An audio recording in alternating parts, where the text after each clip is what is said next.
The king and the emperor. There was once an emperor who had no children, and a king who also had no children.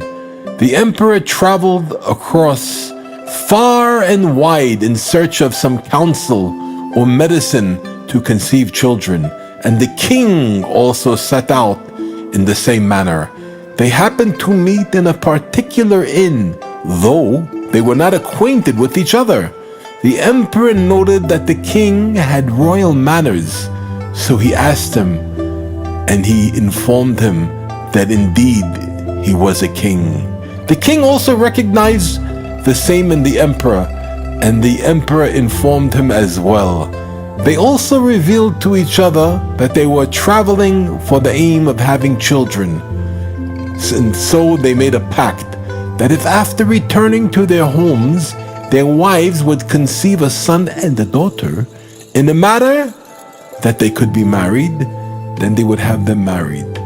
The emperor returned home and fathered a daughter, and the king returned and fathered a son. But they forgot about the pact. The emperor sent his daughter to study, and the king sent his son to study, and the two of them happened to be enrolled under the same teacher. They came to love each other very, very much, and they made a pact to get married. The son of the king took a ring and placed it on the finger of the emperor's daughter, and they married. Afterwards, the emperor sent after his daughter, and the king sent after his son, and each brought his child home. They spoke of matches for the emperor's daughter, but she did not want any match because of the aforementioned pact. The son of the king pined for her, and the emperor's daughter was constantly depressed. The emperor would lead her through his courtyards and palaces and displayed her wealth to her, but still she was sad. The king's son longed so intensely for her that he became sick. When they asked him why he was sick, he would not answer. They said to his servant, "Perhaps you can investigate why?" He answered them that he knew, for he was with them then where he had studied, and he explained to them the matter. Then the king remembered the agreement he had made with the emperor. He wrote to the emperor to prepare himself for the wedding, for they had already agreed to it. The emperor did not want it anymore, but he did not dare refuse. He asked the king to send his son to him and to see if he had the quality of rulership, and if so, he would give his daughter to him. The king sent his son to him. The emperor seated him in a room, giving him papers of government matters to see if he could rule the country. The king's son longed deeply to see the emperor's daughter, but they would not allow him. One time he went by a mirror and saw her, and he fainted. She went over to him, woke him, and revealed that she did not want any other match because of the pact between them. He asked her, "What will we do, seeing that your father does not want the match?" She answered, "Even so." Afterwards, they came upon the idea that they would sail out to sea. They hired a ship and sailed. They continued to sail and eventually wanted to come to shore. They reached the shore where there was a forest, and they entered it. The emperor's daughter took off the ring and gave it to him, and she went to sleep there. When the king's son saw her stirring, he laid the ring next to her. Afterwards, they rose and returned to the ship. Meanwhile, the emperor's daughter remembered that they had forgotten the ring there, so she sent him back for it. He went back, but could not find the place. He went to another place and still could not find the ring. He went from place to place looking for it until he became lost. He went from place to place looking for it until he became lost and could not find his way back. She went to look for him, and she also lost her way. As he continued on, he became more and more lost. After a time, he saw a path and followed it to a settlement. He did not have anything to do there, so he became a servant. She too became increasingly lost and decided to go and sit by the sea. She went to the shore, and there were fruit trees there. She sat there, and in the day she would walk by the sea, hoping to find ships passing by. She lived off the fruits, and at night she climbed up into the trees to be protected from the wild animals. Meanwhile, there was a very powerful and impressive businessman who had dealings all over the world. He had an only son, and the businessman was elderly. One time the son said to his father, "Seeing that you are old and I am young and your ministers are not looking out for me at all, when you will pass away, I will be left empty-handed, without knowing what to do. Why don't you give me a ship with merchandise, and I'll set to sea to become expert in business?" His father gave him a ship with merchandise, and he went to various countries, sold his goods, bought others in their place, and was successful. While he was at sea, he saw those trees wherein the emperor's daughter, and thought it was a settlement. He wanted to go there, but as he drew closer, he saw that it was only trees, so he wanted to turn back. Just then, he happened to gaze on one tree, and within it was the form of a person. He thought he might be misperceiving, so he told the other people who were with him, and they looked and also saw the form of a person in the tree. They decided to approach the place and sent one man in a small boat. They kept watch on him to direct him so that he would not lose his way, so that he would keep headed towards that tree. He arrived there and saw that there was a person sitting in the tree, and he told them. The trader's son went himself and saw that she was sitting there, the emperor's daughter, and he told her to come down. She answered she would not descend unless he promised her that he would not touch her until they returned to his house and he married her lawfully. He promised her, and she boarded the ship with him. He saw that she knew how to play instruments, and she also spoke several languages, and he rejoiced in his find. Afterwards, as they began to near his house, she said to him that it would be proper for him to go to the house and inform his father and relatives and all his friends, so that all of them would come out to welcome her. And after that, she would reveal who she was. For even before she had demanded that he had not asked her name until after the wedding. Only then he would know who she was. He agreed to this. She added, "It was also befitting, seeing that you are bringing such an important woman with you, that you should honor all the sailors in the ship with fine wine, so that they should know that their captain is marrying such a woman." And he did agree. He took a good wine that he had in the ship, gave it to them, and they became very drunk. Meanwhile, as he went to his house to tell his father and relatives, the sailors left the ship and collapsed in a drunken stupor. While the family was preparing to go out and receive her, she went and released the ship from its moorings, spread the sails, and sailed away. The family went down to the ship and found nothing there. The old businessman, the trader's father, was very angry with him. The son exclaimed excitingly, "Believe me, I brought a ship full of merchandise," but did not see a thing. He said, "Go and ask the sailors." They went to ask them and found them lying drunk. When they awoke, they were asked, but they did not know at all what had happened to them. They only knew that they had brought a ship with merchandise and did not know where it was. The father was enraged at his son and banished him from his house, warning him not to come within his presence. And so he wandered aimlessly. And she, the emperor's daughter, sailed on the sea. Meanwhile, there was a certain king who had built a palace on the sea, for it pleased him to build palaces on the sea, because of the sea air, and ships would pass there. The emperor's daughter was sailing the sea, and she came close to the king's palace. This king gazed and saw a ship, without anyone directing it, with no one on it. He thought he was mistaken, so he asked his people to look, and they also saw likewise. She drew closer to the palace, but then thought to herself, "What do I need with this palace?" So she started to turn back, but the king sent to bring her back, and he brought her into his palace. This king had no wife, for he could not choose one. The ones he desired did not want him, and vice versa. When the emperor's daughter came, she asked him to swear that he would not touch her until he married her lawfully. So he swore. She said that it was fitting that he not open the ship's hold nor tamper with it. Rather, it should stay in its place on the sea until the marriage. Then everyone would see it all, the abundance of merchandise that she had brought. Then people would not say he had taken a woman from off the street. He promised her accordingly. The king wrote to all the nations to come to his wedding, and he built a palace for her. She demanded that they bring her 11 of the minister's daughters to be with her. Thus the king commanded, and they sent her 11 daughters of the very high-ranking ministers. They built a palace especially for each one, and she also had her own palace. They would gather together with her and would play on instruments and pass the time with her. One time she asked them to come with her onto the ship, and they went with her and entertained themselves there.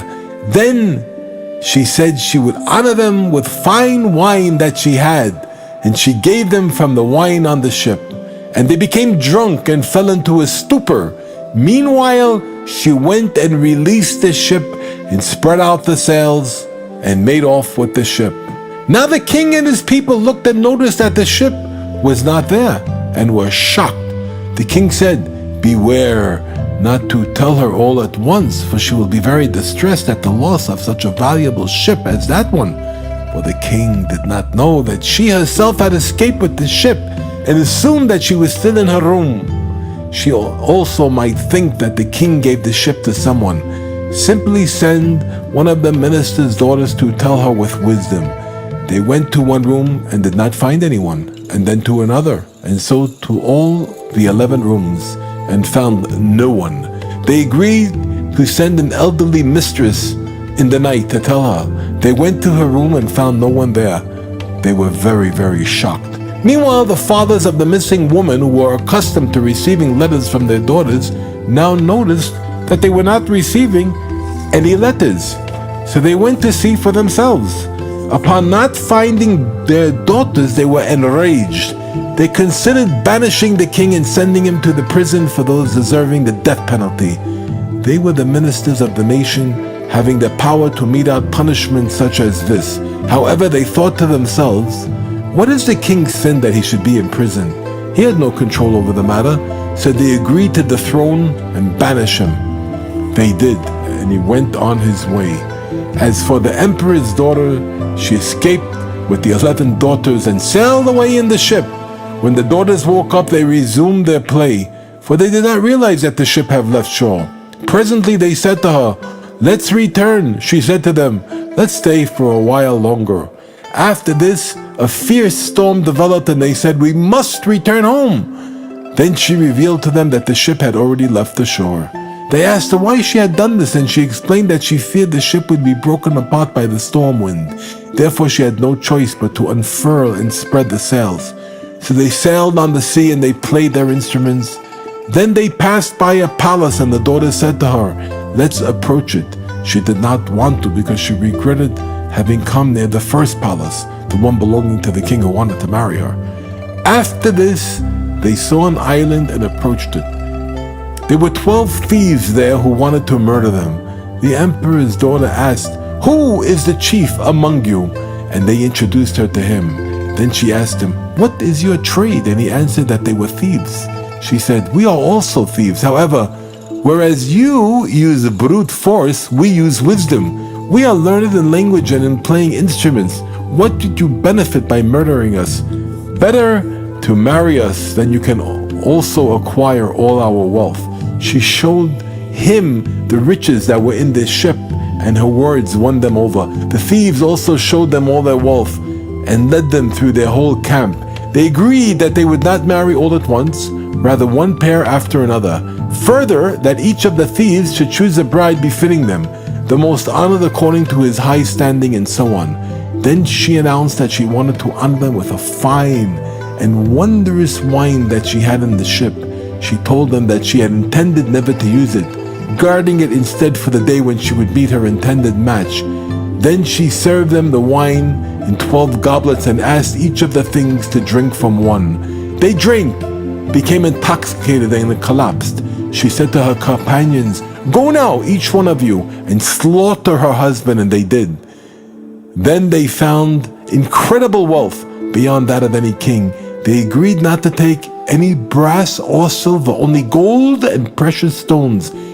They threw from their ship's possessions which were not so valuable, and loaded it with the treasure, the gold and the stones they had found.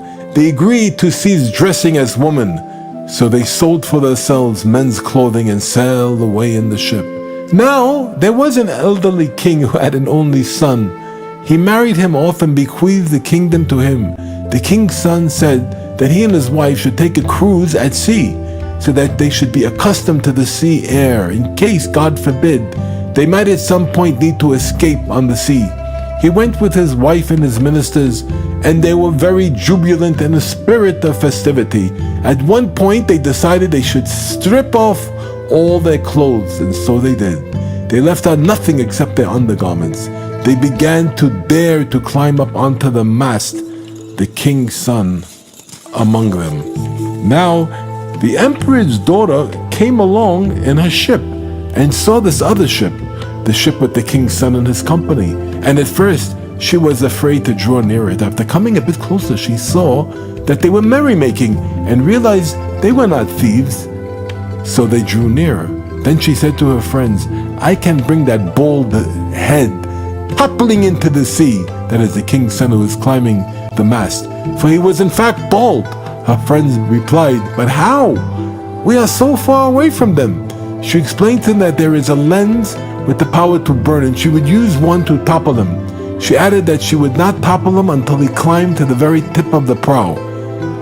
If he fell from the middle of it, he would fall into the ship. But if he climbed to the tip, he would fall into the sea. She waited until he climbed all the way to the top of the mast, and then she took the lens and held it up to the sun and directed its ray squarely at his head until his brain was burned and he fell into the sea. When the friends of the king's son saw that he had fallen, it threw them into upheaval, for how could they return home? The king would die from sorrow. They decided to draw near to the ship. They saw nearby the ship of the emperor's daughter. Perhaps they would find a doctor on board who could give them advice.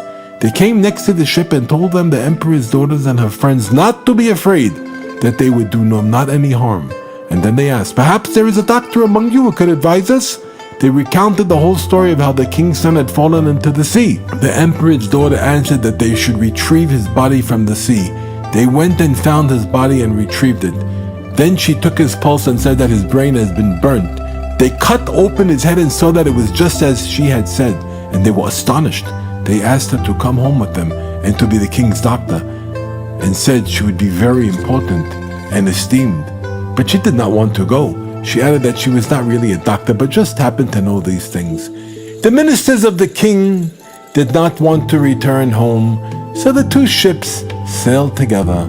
They were strongly in favor of their queen marrying the doctor because of the impressive wisdom they saw in him, for they thought the emperor's daughter and her friends were men because they were dressed as men. Thus they wanted their queen, the wife of the king who had died, to marry the doctor who was really the emperor's daughter, and so that he should become their king. They would murder their original king, the elderly king mentioned earlier. They all wanted this very much, yet they felt they could not speak to the queen about marrying the doctor. She herself also wanted very much to marry the doctor, but she feared from the country's people lest they would not be willing to accept him as king. So they decided to throw parties, so that during a party, at an opportune moment, they could talk about this. They held the party for each on a different day.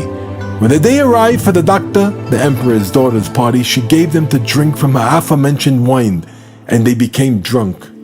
At the opportune moment, the ministers said, how fine it would be for the queen to marry the doctor.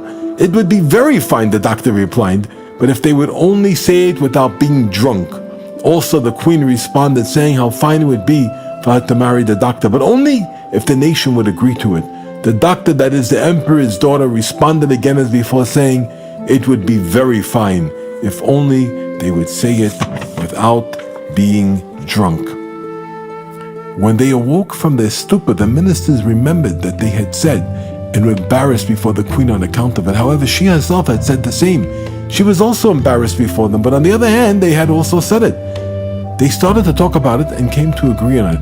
The queen was thus married to the doctor, the emperor's daughter, who they believed to be a doctor, and they returned to their country. When the people of the country saw them coming, they were very joyful, for it had been a long time that the king's son had been gone. and they had not known where he was. The elderly king had already passed away before their return. They noticed that the king's son, who should now be their king, was missing, so they asked, "Where is our king?"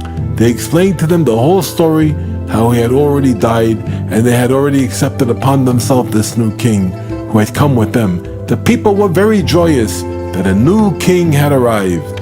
Now the king, the emperor's daughter, who had now become a king, commanded to declare in every state that everyone in every place, be he a foreigner, a guest, a fugitive, or one banished, should come to the king's wedding without exception, and that all would receive great gifts.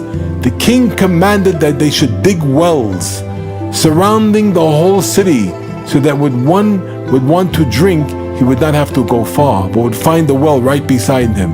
The king also commanded to paint a portrait of himself by every well, and to station guards by each one, to watch for someone who would come and stare an unusually long time at the portrait and make a disturbed face, that is, whose expression would change as one seeing something and being amazed and disturbed by it. Such a one should be arrested. And so they did.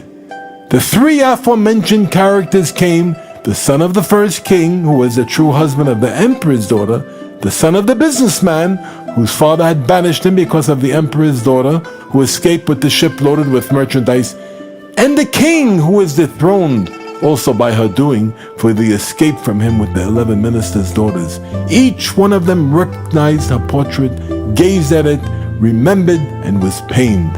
And they were all arrested. At the wedding, the king, emperor's daughter, commanded that the prisoners come before her. So they brought the three, and she recognized them, but they did not recognize her, for she was dressed as a man. The emperor's daughter spoke up and said, "You king," that is, the king who was dethroned as described, they dethroned you on account of the 11 daughters that were lost. Here are your ministers' daughters. Go back to your country and your kingdom. The 11 ministers' daughters were here with her. Then she turned to the son of the businessman. "You, businessman, your father banished you on account of the ship with all the merchandise that you lost. Here is your ship with all the merchandise. As for all the time lost, now you have riches in the ship, many times the original value. For the ship itself, with all the merchandise of the businessman's son, was still with her in perfect condition. And in addition, it now held all the treasures that she had taken from the thieves, a very tremendous wealth, overflowing in abundance. And as for you, son of the king, that is her true husband, come and let us go home."